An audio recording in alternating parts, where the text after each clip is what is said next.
नमस्कार साथियों, मैं मनीष बिवाल आप सभी का आपके अपने चैनल में तहे दिल से स्वागत और अभिनंदन करता हूं। आज हम लोग पढ़ रहे हैं अर्थशास्त्र का अध्याय 3 उदारीकरण, निजीकरण, वैश्वीकरण, एक समीक्षा। यह है भैया मनमोहन सिंह जी। ये वही व्यक्ति हैं जो कि ये जो नीति के बारे में हम पढ़ेंगे उस नीति को लेकर के आए थे। इनके बारे में हम इस चैप्टर में जानेंगे। और चलिए शुरू करते हैं आज का लेक्चर 1। और इस लेक्चर 1 से पहले ये जान लेते हैं कि इस चैप्टर में पढ़ना क्या क्या है। हम बात करेंगे परिचय की, इंट्रोडक्शन। जैसा कि अपना एक सिद्धांत बना हुआ है, एक परंपरा ही बन चुकी है कि हर चैप्टर को शुरू करने से पहले थोड़ा सा उसका ओवरव्यू लेते हैं, उसका परिचय लेते हैं। और आज इस चैप्टर का परिचय बहुत जरूरी है बच्चों, क्योंकि इस चैप्टर में हम लोग 1947 से लेकर करके 1991 में एलपीजी पॉलिसी तक मैं आप लोगों को लेकर के आऊंगा। उसके बाद बात करेंगे उदारीकरण क्या होता है, निजीकरण क्या है, वैश्वीकरण क्या है। इन पे विस्तार से और विस्तृत में इस चैप्टर में चर्चा होगी। फिर बात करेंगे सुधारकालीन भारतीय अर्थव्यवस्था, सुधार होते रहे और भारतीय अर्थव्यवस्था की क्या स्थिति रही वो हम लोग जानेंगे। ये है भैया पीवी नरसिम्हा राव जी, जो कि 1991 में प्रधानमंत्री थे। ये फाइनेंस मिनिस्टर, वित्त मंत्री मनमोहन सिंह जी। और ये आप क्या देख रहे हैं कि राजीव गांधी जी की तस्वीर लगी हुई है। इस तस्वीर में ये दिखाया गया है पीवी नरसिम्हा राव जी ने राजीव गांधी जी के नाम पर सिक्का जारी करा था, वो सिक्के को लॉन्च कर रहे हैं। ओके, चलिए शुरू करते हैं आज के लेक्चर।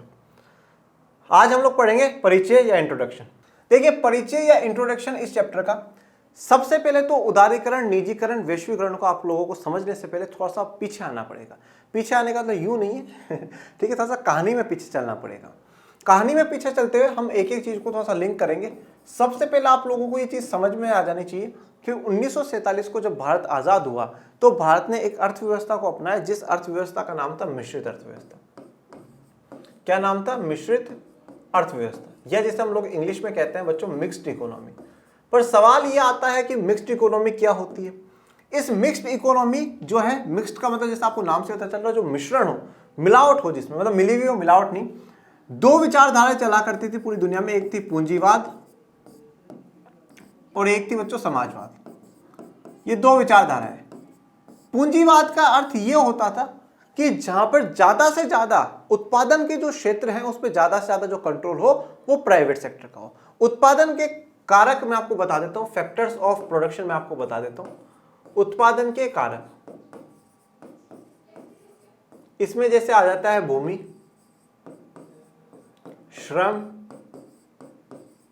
भौतिक पूंजी,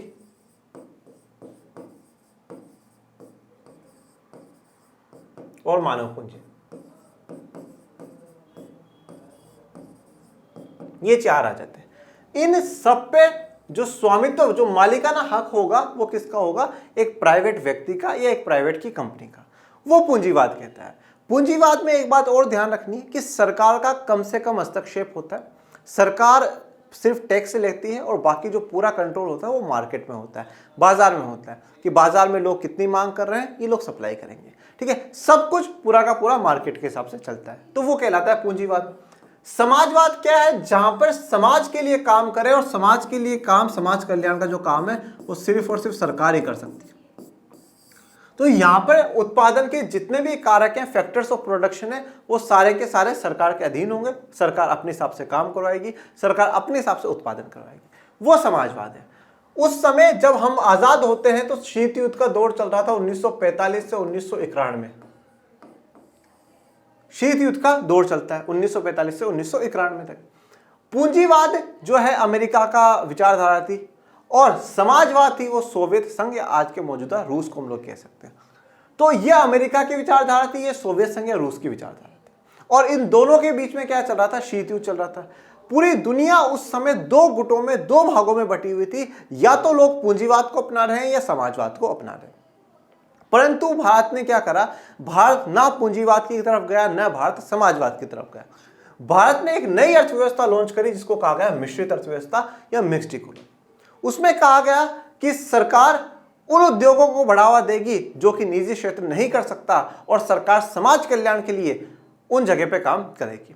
बाकी निजी क्षेत्र के लिए पूंजीवादी विचारधारा को अपनाया जाएगा, नो डाउट। यह बात क्लियर हो चुकी थी कि हम लोग मिश्रित अर्थव्यवस्था वाले हैं और हम मिश्रित अर्थव्यवस्था को अपनाएंगे। परंतु जो 1947 के बाद जब पॉलिसियां बनना शुरू हुई, और उस पॉलिसियों में सबसे पहली जो पॉलिसी हमें देखने को मिली 15 मार्च 1950 को योजना आयोग का गठन होना।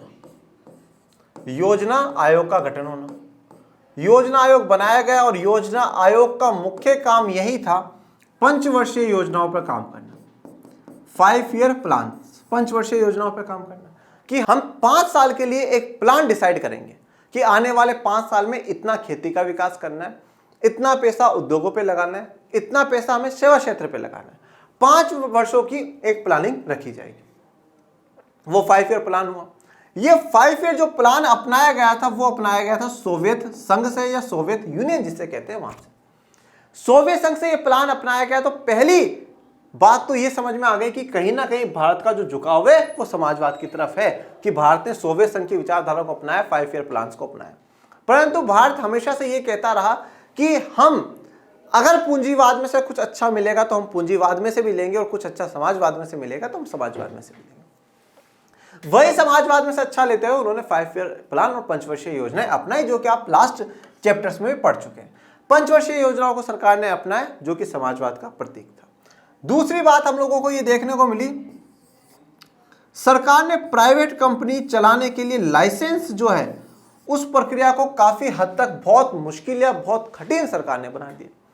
अगर आपको लाइसेंस लेना है, लाइसेंस लेने का मतलब क्या है कि अगर आपको कोई फैक्ट्री डालनी है तो उस फैक्ट्री को डालने के लिए सरकार से परमिशन लेनी पड़ेगी। वो परमिशन लेना बहुत मुश्किल काम था, नहीं ले पाते थे। मतलब ज्यादा से ज्यादा जो कंट्रोल कर रही थी वो सरकार खुद कंट्रोल कर रही थी, क्योंकि हम समाजवादी मॉडल पे कहीं ना कहीं सरकार ऑटोमेटिकली चल रही थी, सरकार मान करके चल रही थी कि हम समाजवादी हैं। और नेहरू जी के टाइम पे समाजवादी मॉडल और मिश्रित कहीं ना कहीं थोड़ा लगभग रहा। परंतु जब 1966 से इंदिरा गांधी जी का दौर आता है, और विशेष करके जब 1967 में वो बहुमत के साथ सरकार बना लेती है, इंदिरा गांधी जी का जो पूरा मॉडल था, जो पूरी थिंकिंग थी, वो समाजवाद वाली थी। उनकी पूरी सोच क्या थी? समाजवाद वाली ही सोच थी कि जो कुछ हो समाज के लिए होना चाहिए। उन्होंने प्रो पुअर प्रोग्राम चलाए कि गरीबों के हितों के लिए, पिछड़ों के हितों के लिए उन्होंने काफी कार्यक्रम चलाए। उस 1969 के दौर में, 69 के दौर में उन्होंने 14 प्राइवेट बैंकों का राष्ट्रीयकरण कर दिया, मतलब सरकार ने अपने अंडर में ले लिया। राजा महाराजाओं को जो सुख सुविधाएं मिलती थी वो राजा महाराजाओं की सुख सुविधा उन्होंने हटा दी। एबोलिशन ऑफ प्रिवी पर्स, जो कि आप कक्षा 12 की राजनीति विज्ञान में पढ़ते हैं, प्रिवी पर्स भी हटा दिया कि राजा महाराजाओं को ज्यादा सुख सुविधाएं नहीं मिलेंगी। ये अनुच्छेद 18 का उल्लंघन है, जहां पर टाइटल देना गलत बताया गया। वो सुख सुविधाएं समानता के खिलाफ भी होंगी। समाजवाद के मॉडल पे काम करती चली इंदिरा गांधी जी पूर्ण रूप से समाजवाद को डेडिकेटेड हो गई।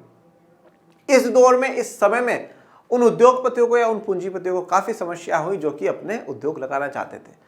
यहां ये सारी की सारी राजनीतिक बातें हैं, ये राजनीतिक मुद्दा है, राजनीतिक मुद्दा अपनी जगह चलता था, उसमें कोई दिक्कत वाली बात नहीं थी। परंतु समस्या जब आई, जब भारत काफी चीजें आयात कर रहा था। हम लोग पढ़ करके आए बैलेंस ऑफ पेमेंट के बारे में, बीओपी के बारे में हम लोग पढ़ करके आए, व्यापार संतुलन के बारे में हम लोग पढ़ करके आए। व्यापार संतुलन में हम लोगों ने 2 घटकों की बात करी थी, एक होता है आयात और एक होता है बच्चों निर्यात। आयात और निर्यात। आयात और निर्यात क्या है कि अगर आप लोग आयात जो बाहर से मंगवाया है वो, निर्यात जो आप बाहर भेज रहे हैं वो। आयात का सीधा सा अर्थ ये हुआ कि जब आपने आयात करवाया, आपने कोई चीज मंगवाई, तो माल जो है, सामान, गुड्स और सर्विस आपके देश में आए हैं और आपके देश से मनी जो है, पैसा है, वो गया। निर्यात का मतलब हो गया एक्सपोर्ट करना। एक्सपोर्ट का मतलब है मनी आपके देश में आ रहा है और गुड्स एंड सर्विसेज आपके देश में जा रही है। परंतु उस समय में, उस दौर में ज्यादा से ज्यादा जो कंपनियां थी वो सरकार की थी, और सरकार की कंपनियां इतना उत्पादन नहीं कर पा रही थी कि उस उत्पादन से हम बाहर विदेशों में बेच करके पैसा कमा सके। वो तो देश का पेट भर दे, देश का जो उपभोक्ता है वो संतुष्ट हो जाए, वही बहुत था। सरकार की कंपनियां ज्यादा उत्पादन नहीं कर पा रही थी, मतलब हम ज्यादा बाहर नहीं बेच पा रहे थे और देश के अंदर पैसा नहीं आ रहा था। परंतु हमें काफी चीजें आयात करनी पड़ी थी, जिसमें मुख्यतः था पेट्रोल, और उसमें काफी खर्चा जो सरकार का है वो चला जाता था, परंतु सरकार के पास पैसा नहीं आ रहा था। और ये जितना भी पेमेंट किया जाता था वो फॉरेन करेंसी में किया जाता था, जनरली जो किया जाता था वो डॉलर में किया जाता था, तो सरकार के पास पैसा आ ही नहीं रहा। आप निर्यात, आप एक्सपोर्ट ही नहीं कर रहे हो तो आपके पास पैसा आएगा कहां से? आपके पास फॉरेन करेंसी आएगी कहां से? फॉरेन करेंसी आपके पास आ नहीं रही है और सिर्फ जाती ही जा रही है, तो एक दिन वो भी खत्म होगी, वो भी बिल्कुल खत्म होगी। वही दौर 1990-1991 का है जब पूर्ण रूप से आपको ये देखने को मिलता है कि फॉरेन जो करेंसीज हैं वो खत्म होने की कगार पर थी। तब सरकार ने अपने जितने भी लोन हैं वो सारे के सारे लोन गोल्ड में चुकाया, सोना देकर के चुकाया गया कि भाई सोना दे देंगे और आप हमारे जितने भी लोन है उस सोने की जितनी वैल्यू, उस वैल्यू से आप हमारे लोन माफ कर दीजिए। ये बिल्कुल एक वैसा ही है जैसे जब हमारे पास पैसे नहीं होते चुकाने को तो हम हमारे सोने, जेवरात, जो जमीन के कागज है वो रख देते हैं। उसी प्रकार से यहाँ पे सोना दे करके विदेशी मार्केट में से अपना लोन हटाया भारत सरकार ने। आयात निर्यात इसी प्रकार से चलता रहा, परंतु सरकार संतुष्ट नहीं थी। सरकार चाहती थी कि जो निर्यात है वो बढ़े, आयात हमारा कम हो, पर निर्यात बढ़े तो बढ़े कैसे? क्योंकि सरकार ने 1947 से 1991 तक अपनी जो अर्थव्यवस्था, उस अर्थव्यवस्था को बंद करके रखा हुआ था। अर्थव्यवस्था बिल्कुल बंद है, अंतर्मुखी अर्थव्यवस्था थी कि कोई भी बाहर से कंपनी हमारे देश में नहीं आएगी और हमारे देश में से ज्यादा से ज्यादा सामान जा सकता है पर हमारे देश में कोई दूसरी कंपनी नहीं आएगी। हम कम से कम आयात करने की कोशिश कर रहे हैं, कंपनी कोई बाहर से आएगी नहीं, ठीक है। और उस समय हमारे देश के इतने लोग थे नहीं कि जो बाहर विदेशों में कंपनियां लगा करके बैठे और वहां से वो डॉलर भेज दे या दूसरी करेंसी भेज दे। तो हमने बाहर से दूसरी कंपनियों को आने नहीं दिया, कंपनियां बिल्कुल बंद थी और हमने हमारे देश के अंदर भी प्राइवेट कंपनियों को बढ़ने या फलने फूलने नहीं दिया। प्राइवेट कंपनियों को आगे बढ़ने ही नहीं दिया हम लोगों ने। प्राइवेट कंपनियों पर बिल्कुल ऐसे एक रोक सी, हम लोग कह सकते हैं ना, वो रोक सी लगा करके रखी थी। प्राइवेट कंपनी को अगर कोई उत्पादन करना है लाइसेंस लेना होगा, और लाइसेंस लेने में कितनी समस्याओं का सामना करना पड़ता था वो चैप्टर 2 में हम लोग पढ़ चुके हैं। प्राइवेट कंपनी उत्पादन बढ़ा सकती थी पर प्राइवेट पे सरकार रोक लगा रखी थी। सरकार चाहती थी कि ज्यादा कंट्रोल हो, वो सरकार के हाथ में हो, क्योंकि समाजवाद की व्यवस्था यही कहती है। मिश्रित होते हुए हम समाजवाद की तरफ हमारा झुकाव था, इसलिए प्राइवेट सेक्टर को सरकार ने बिल्कुल रोक के रख रखा था। सिर्फ वही क्षेत्र दिए जहां पे लगा कि यहां कर लेंगे तो कर लो, बाकी ठीक है। और उसमें से भी काफी चीजें लघु उत्पादक जो हैं, लघु उद्योग है, उनको दे दी गई। अब जो लघु उद्योग को सौंप दिया गया उन पे बड़ी कंपनियां नहीं बना सकती। अब लघु उद्योग वाले तो बिल्कुल छोटा छोटा थोड़ा उत्पादन कर रहे हैं, वो उत्पादन देश ही कंज्यूम कर ले वही बहुत है, बाहर जाने की तो सवाल है नहीं। ये स्थितियां बन चुकी थी जब भारत की स्थिति बिल्कुल ही दयनीय हो चुकी थी, काफी खराब स्थिति आप कह सकते हो चुकी थी। अब समय था 1991 का। 1991 के दौर में प्रधानमंत्री थे पीवी नरसिम्हा राव जी। पीवी नरसिम्हा राव जी प्रधानमंत्री थे और उस समय के जो फाइनेंस मिनिस्टर थे, वित्त मंत्री थे, फाइनेंस मिनिस्टर वित्त मंत्री जी थे हमारे मनमोहन सिंह जी। मनमोहन सिंह जी एक ऐसे व्यक्ति हैं जो वित्त मंत्री भी रहे, रिजर्व बैंक ऑफ इंडिया के गवर्नर भी रहे और भारत के प्रधानमंत्री भी रहे, ठीक है ना। तो पीवी नरसिम्हा राव जी प्रधानमंत्री थे और एफएम का मतलब है फाइनेंस मिनिस्टर या वित्त मंत्री जो थे मनमोहन सिंह जी थे। अब उस समय यही बात कही गई कि मनमोहन सिंह जी कैसे भी करके अर्थव्यवस्था को इस समस्या से बाहर निकालिए। और मनमोहन सिंह जी जैसा अर्थशास्त्री देश के पास होना ये देश का सौभाग्य था, ठीक है। इनकी अर्थशास्त्री, इनकी इकोनॉमिक्स का नॉलेज बिल्कुल हाई प्रो लेवल नॉलेज इनका। इन्होंने यही कहा कि अब हमें एक ही काम करना होगा, हमें एलपीजी लेकर के आनी होगा। एलपीजी से पहले की भी थोड़ी सी कहानी मैं आपको और बता देता हूं। मनमोहन सिंह जी और सरकार जो है आईएमएफ के पास जाती है। आईएमएफ क्या है? इंटरनेशनल मॉनेटरी फंड, या जिसे हम लोग कहते हैं अंतरराष्ट्रीय मुद्रा कोष। अंतरराष्ट्रीय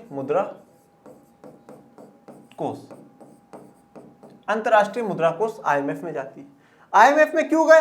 पैसे लेने के लिए कि भाई हमें थोड़ा सा उधार दे दिया जाए। परंतु आईएमएफ ने कुछ शर्तें रखी और शर्तें रखने में सबसे पहले जो शर्त रखी वो बोला आप अपने रुपए का अवमूल्यन करिए।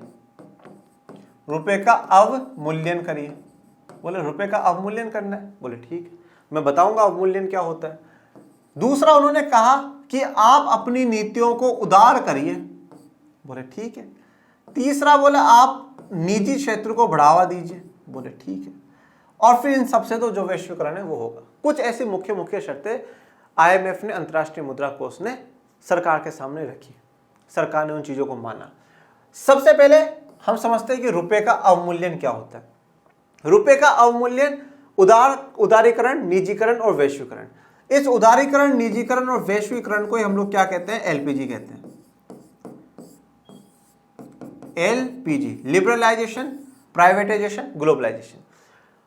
पहले इन एक एक शब्दों को समझ लीजिए, फिर रुपए के अवमूल्यन पर आएंगे। उदारीकरण, अभी तक क्या था कि सरकार ने बाहर से कंपनियों को आने के लिए रोक रखा था। मतलब सरकार बिल्कुल स्ट्रिक्ट थी, कठोर थी सरकार, ऐसा नहीं होने देंगे, कोई भी बाहर की कंपनी नहीं आएगी। नहीं नहीं नहीं, हमारे जो देश के लघु उत्पादक है उनको खतरा होगा, उनको संरक्षित हम लोगों को करना, उनको बचाना है। परंतु अब सरकार उदार हो चुकी है, आइए बाहर की कंपनियों को बुलाया गया। उदारीकरण का अगर अर्थ पूछा जाए तो जो व्यापार अवरोधक होते हैं बच्चों, व्यापार अवरोधक में क्या आता है? प्रशुल्क आता है और कोटा आता है। इन व्यापार अवरोधक को कम कर देना या इनको हटा देना ही क्या कहलाता है? उदारीकरण कहलाता है। प्रशुल्क का मतलब क्या होता है? जो बाहर से सामान आ रहा है उस पर टैक्स लगता है। कोटा मतलब हम बाहर से जो सामान मंगा रहे हैं उस पर लिमिट लगा देंगे। ये प्रशुल्क और ये कोटा, ये व्यापार अवरोधक को कम कर देना या हटा देना, ये उदारीकरण है। इसमें और जोड़ लीजिएगा कि बाहर की कंपनियों को अब देश में आकर के उत्पादन करने के लिए अलाउ करना, ये भी उदारीकरण का हिस्सा था। और जब हम बाहर से कंपनियों को देश में बुलाते हैं कि आइए आप देश में उत्पादन करिए, उसको हम लोग कहते हैं बेटा FDI, foreign direct investment. Foreign direct investment या विदेशी प्रत्यक्ष निवेश, प्रत्यक्ष विदेशी निवेश।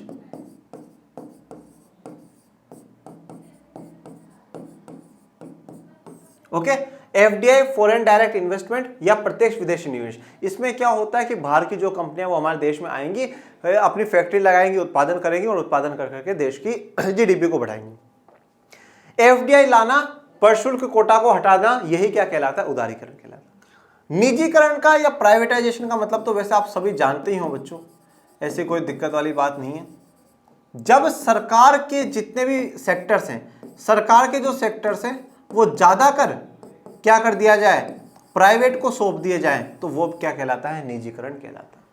वो क्या कहलाता है? निजीकरण कहलाता है कि भाई सरकार अपनी ज्यादा से ज्यादा चीजें प्राइवेट वालों को देती जा रही, या प्राइवेट को ज्यादा छूट देना कि हाँ करिए।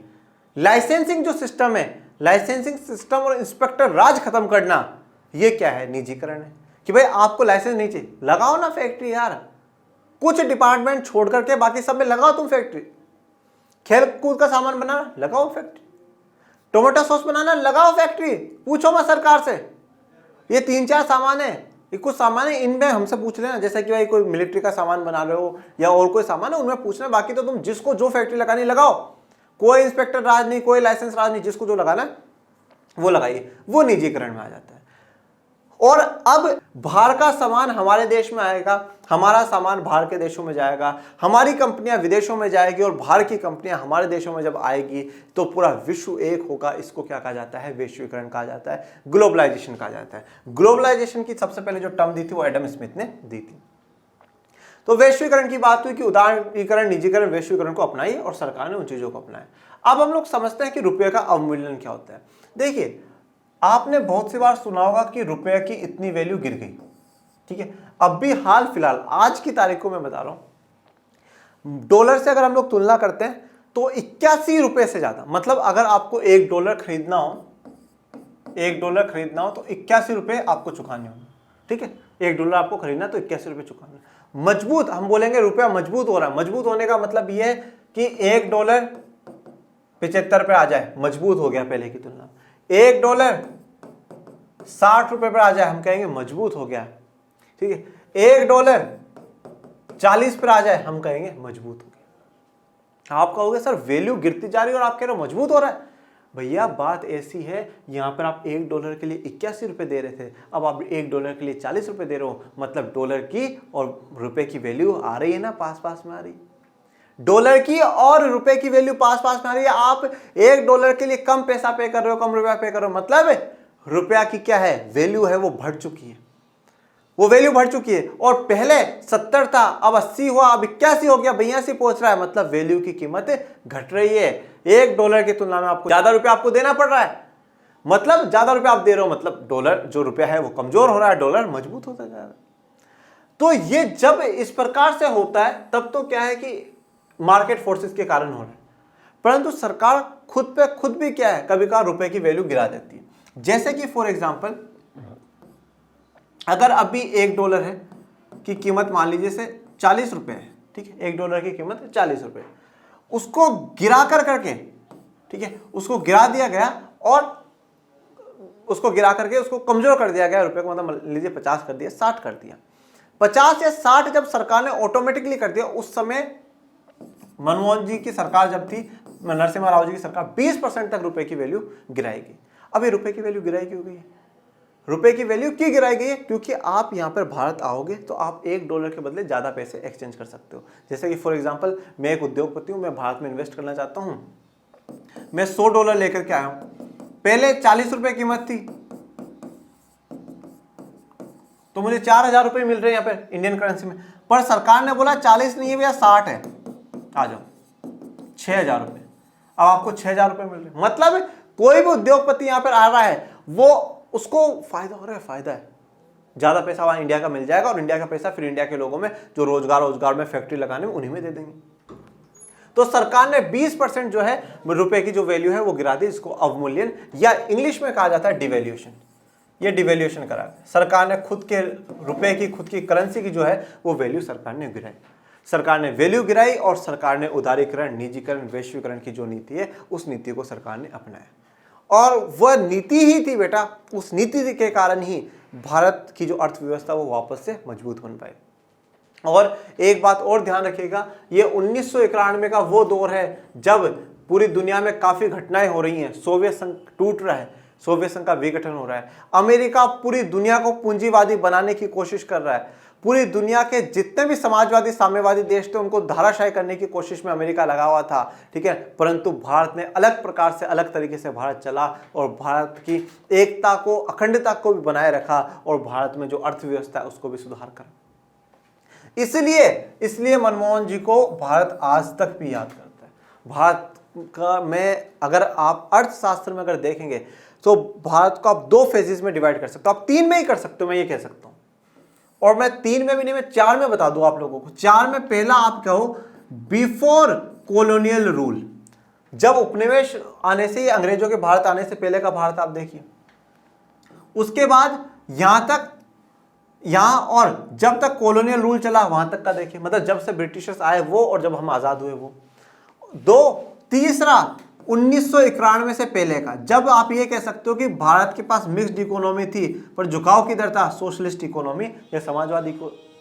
चौथा फिर आप देखिएगा 1991 से लेकर के आज तक, आज भी भारत मिक्स्ड इकोनॉमी है परंतु अब झुकाव थोड़ा सा कैपिटलिस्ट की तरफ है, पूंजीवाद की तरफ। तो अब आप पूछोगे कि क्या सर सरकारों ने समाज के हित में काम करना बंद कर दिया? बिल्कुल भी नहीं, सरकारें आज भी समाज के हित में काम करी, आज भी रेलवे में सरकारी नौकरियां निकल रही है, अलग अलग क्षेत्रों में सरकार की नौकरियां निकल रही हैं, आज भी सरकार जितने समाज हित में काम करना चाहिए वो कर रही है, सरकारी हॉस्पिटल भी हैं, सब कुछ है, बस प्राइवेट वालों को भी छूट दे दी कि तुम भी अब अपना काम बढ़ाओ। क्योंकि हमारा निर्यात करना, हमारा एक्सपोर्ट करना जरूरी था और एक्सपोर्ट करने के लिए ज्यादा से ज्यादा उत्पादन, प्रोडक्शन होना बहुत जरूरी है और ज्यादा प्रोडक्शन के लिए हमें जरूरी था कि हम बाहर से कंपनियों को बुलाएं, हमारे देश की कंपनियां वो सर्वश्रेष्ठ बने और ज्यादा ज्यादा उत्पादन करें और देश की जो जीडीपी है उसको बढ़ाए। तो 1991 के ये कारण होंगे, इन कारणों के कारण जो अर्थव्यवस्था है वो आती है कि भारत की जो अर्थव्यवस्था वो बिल्कुल धराशायी हो चुकी थी, पूरी खत्म हो चुकी थी। 15 दिन का फॉरेन रिजर्व भारत सरकार के पास बचा था, आप सोचिए 15 दिन का फॉरेन रिजर्व भारत सरकार के पास बचा, तब भारत ने अपना सोना बेच कर करके अपने लोन चुकाए हैं और फिर एलपीजी की तरफ बढ़ा है। चलिए अब जो तीनों शब्द थे, उदारीकरण, निजीकरण और वैश्वीकरण, उनको समझ लेते हैं। उदारीकरण का अर्थ सरकार द्वारा लगाए गए सभी अनावश्यक नियंत्रणों तथा प्रतिबंधों जैसे लाइसेंस, कोटा आदि को हटाना। उदारीकरण का मतलब यह है कि सरकार द्वारा लगाए गए अनावश्यक नियंत्रण, अनावश्यक मतलब आवश्यक जो जरूरी होते, अनावश्यक जो जरूरी नहीं थे, ऐसे नियंत्रण, ऐसे कंट्रोल जो सरकार ने लगा रखे थे जो जरूरी नहीं थे, ऐसे रेस्ट्रिक्शंस, ऐसे प्रतिबंध जो सरकार ने लगा रखे थे जो जरूरी नहीं थे, उनको हटा देना ही क्या कहलाता है? उदारीकरण कहलाता है। जैसा कि मैंने आपको क्या बताया था कि भाई यूं ये सड़क है और इस सड़क पर ब्रेकर होता है ना, बस उसी प्रकार से व्यापार में ही जो लाइसेंस, कोटा, ये सब कुछ क्या है? एक तरीके से ब्रेकर की तरह है। तो अब वो ब्रेकरों को हटा दिया गया जहां जहां पे जरूरत नहीं। तो लाइसेंस, कोटा, इनको हटा देना क्या है? उदारीकरण है। लाइसेंस को हटाने से क्या हुआ? देश में प्राइवेट कंपनियां फली फूली, देश में प्राइवेट कंपनियां खूब आगे बढ़ी, ठीक है। और कोटा हटाने से क्या है कि हम बाहर से जो भी सामान हमें चाहिए था वो हम आयात कर पा रहे हैं। और जब हमने कोटा हटा लिया, जब हमने प्रशुल्क हटा लिया, तो दूसरे देशों ने भी हटा लिया, ठीक है, बोले भारत का सामान भी आने दो। बोले जब भारत ने हटा लिया तो हम क्यों नहीं हटाए? हम भी हटा लेंगे। तो मतलब अब बाहर का सामान हमारे देश में आ रहा है और हमारा सामान बाहर के देशों में जा रहा है। मतलब आज हम लोग इंडिया में बैठे हुए हम अमेरिका का सामान खरीदते हैं, हम चाइना का सामान खरीदते हैं, हम ऑस्ट्रेलिया का सामान खरीद लेते हैं, हम जापान का सामान खरीद लेते हैं। हम यहाँ बैठे बैठे इंटरनेट के द्वारा हम किसी भी देश के कोई से भी व्यक्ति से हम लोग बात कर सकते हैं। ये सब पूरी दुनिया का क्या एकीकरण है ना, पूरा विश्व आज एक हो चुका है। और इस विश्व के एक होने को ही हम लोग क्या कहते हैं? वैश्वीकरण कहते हैं। आर्थिक सुधारों के अंतर्गत सन 1991 से भारत सरकार ने उदारीकरण की नीति अपनाई। तो आर्थिक सुधारों के अंतर्गत 1991 से भारत ने ये उदारीकरण की नीति अपनाई। देखिए अब ये जो नीति अपनाई इसको 2-3 नामों से जाना जाएगा। पहला 1991 के आर्थिक सुधार,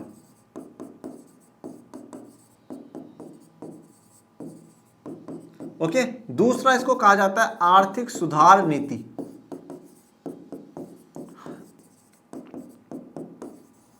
इसे शॉर्ट में कहा जाता है NEP, न्यू इकोनॉमिक पॉलिसी। तीसरी इसे कहा जाती है LPG पॉलिसी या LPG नीति। LPG यहाँ पे गैस सिलेंडर वाला नहीं है। लिबरलाइजेशन मतलब उदारीकरण, प्राइवेटाइजेशन मतलब निजीकरण और ग्लोबलाइजेशन मतलब वैश्वीकरण, ठीक है। आर्थिक सुधार नीति, LPG पॉलिसी या 1991 के आर्थिक सुधार के नाम से जाना जाता है। निजीकरण, निजीकरण का अभिप्राय निजी क्षेत्र द्वारा सार्वजनिक क्षेत्र के उद्यमों पर पूर्ण रूप से, आंशिक रूप से स्वामित्व प्राप्त करना या उनका प्रबंध करना। निजीकरण का मतलब क्या होता है? जो निजी क्षेत्र हैं वो या तो सार्वजनिक क्षेत्र के जितने भी उद्यम है, जितने भी उनके उद्योग थे, जितने भी उनकी फैक्ट्रीज थी, उन पर पूर्ण रूप से, पूरी तरीके से क्या कर ले? स्वामित्व, अपना मालिकाना हक जमा ले, या आंशिक रूप से मतलब थोड़ा बहुत अभी भी सरकार के पास है, बाकी उन्होंने अपना हक जमा लिया है और उसका जो प्रबंध कर रही है, उसका जो मैनेजमेंट संभाल रही है, वो निजी सेक्टर, प्राइवेट सेक्टर संभालता है। आर्थिक सुधारों के अंतर्गत भारत सरकार ने सन 1991 में निजीकरण की नीति अपनाई है। तो अगर आपसे पूछा जाए कि 1991 में क्या मुख्यतः हुआ, तो देखिए ये 3 चीजें तो हुई हैं। LPG तो हुआ ही है। LPG में देखिए जो G है, ग्लोबलाइजेशन, जो वैश्वीकरण है, वो इन दोनों के कारण ऑटोमेटिकली खुद पॉसिबल हुआ है। तो नीति तो यही है, LP की नीति है, पर G वो हुआ है। इसमें कभी कभार M भी लगा दिया जाता है।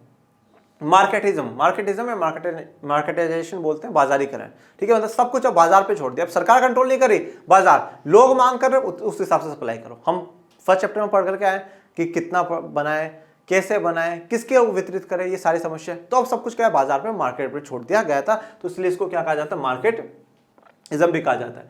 तो LPG पर ये जो G है वो LP के कारण ही पॉसिबल हो पाया, ओके। वैश्वीकरण, निजीकरण और उदारीकरण की नीति की परिणति वैश्वीकरण के रूप में विश्व। देखिए यहाँ पर मैं जो बात समझा रहा था वो यहाँ पर आगे निजीकरण, उदारीकरण की नीति की जो परिणति है, मतलब निजीकरण और उदारीकरण के जो परिणाम हुए उसी के कारण क्या हुआ? वैश्वीकरण आपको देखने को मिलता है। वर्ष 1991 में भारत को विदेशी ऋण के मामले में संकट का सामना करना पड़ा। तो 1991 में विदेशी ऋण के मामले में भारत को संकट का सामना करना पड़ा। सरकार विदेशी ऋण के भुगतान करने की स्थिति में नहीं थी। तो सरकार के पास विदेशी ऋण का भुगतान करने के लिए बिल्कुल भी वो स्थिति में नहीं थी। उनके पास इतना फॉरेन एक्सचेंज अब नहीं बाकी था। पेट्रोलियम आदि आवश्यक वस्तुओं के आयात के लिए सामान्य रूप से रखा गया विदेशी मुद्रा रिजर्व मात्र और मात्र 15 दिनों के लिए आवश्यक आयात का भुगतान करने योग्य भी नहीं बचा था। तो अब पेट्रोलियम या कोई भी जो आवश्यक वस्तुएं, जरूरी वस्तुएं, उनके आयात करने के लिए विदेशी मुद्रा जो रिजर्व 15 दिनों के लिए आवश्यक आयात का भुगतान करने योग्य भी नहीं बचा। 15 दिनों तक का भी पैसा नहीं था। ये डॉलर की तस्वीर मैंने आपको दिखाई है। इस संकट को आवश्यक वस्तुओं की कीमतों वृद्धि ने और भी गहन बना दिया। अब क्या हुआ? जब डिमांड तो थी लोगों की, पर सप्लाई नहीं हो पा रही है, वो सामान नहीं आ रहा है। सामान नहीं आ रहा मतलब प्राइस बढ़ गई। और सामान क्यों नहीं आ रहा है? क्योंकि सरकार के पास फॉरेन जो करेंसी है वो है नहीं। सरकार के पास फॉरेन करेंसी है नहीं, और जब सरकार के पास फॉरेन करेंसी नहीं है, वो प्राइस बढ़ गई और जब कीमतें बढ़ गई उन वस्तुओं की, तो लोगों ने हाहाकार मचा दिया कि सरकार क्या कर रही है, सरकार कुछ करना चाहिए। इन सभी कारणों से सरकार ने कुछ नई नीतियों को अपनाया और इसने हमारी विकास रणनीतियों की संपूर्ण दिशा को ही बदल दिया। फिर सरकार ने नई नीतियों को अपनाया और उन नई नीतियों को ही हम लोग क्या कह रहे हैं, एलपीजी की नीति कह रहे हैं। ओके, और फिर उनसे हमारे जो विकास की जो रणनीति है वो संपूर्ण रूप से ही बदल जाती है।